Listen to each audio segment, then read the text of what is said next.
तर मित्रांनो, आज आपण बनवणार साबुदाणा खिचडी, तेही महाराष्ट्रीयन पद्धतीने। आणि त्यासाठी लागणारा आपल्याला साहित्य आहे रात्री भिजवून ठेवलेला साबुदाणा, थोडा मिरची आणि बारीक कट केलेला बटाटा आणि कढीपत्ता आणि आपले शेंगदाणे। चला तर मग आपण बनवूया साबुदाणा खिचडी। सर्वप्रथम आपल्याला शेंगदाणे मिक्सर मधून बारीक करून घ्यायचे आहेत।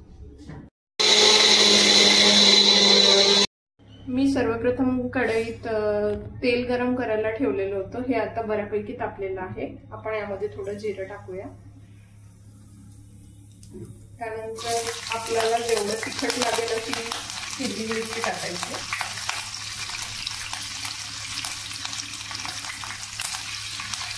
आणि बारीक कट केलेले आलू आपण त्यामध्ये टाकणार आहोत।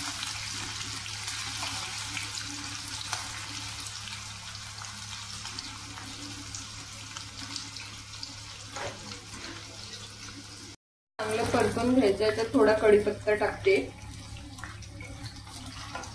आणि हे जे बटाटा टाकले थोडे रेड होईपर्यंत या तेलात थोडे होऊ द्यायचे।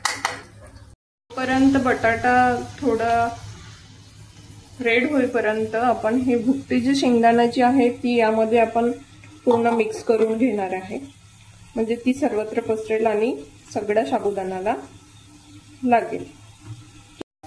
आपण आता याच्यात चवीपुरतं मीठ घालणार आहे, ते चांगलं व्यवस्थित परतून घेणार आहे।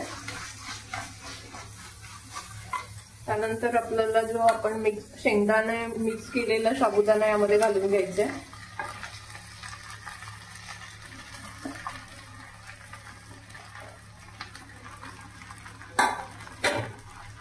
आणि तो चांगला व्यवस्थित परतून घ्यायचा।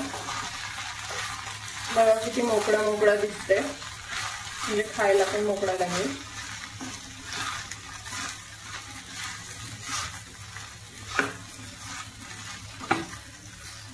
पूर्ण मिक्स करून घ्यायचंय। त्यानंतर आपल्याला याला कलर यायसाठी थोडंसं लाल मिर्च पावडर वरून टाकायचंय।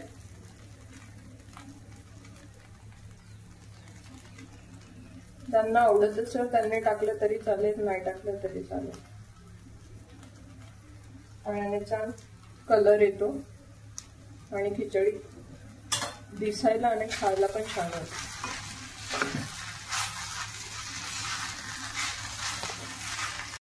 ही तयार झाली आपली साबुदाणा खिचडी।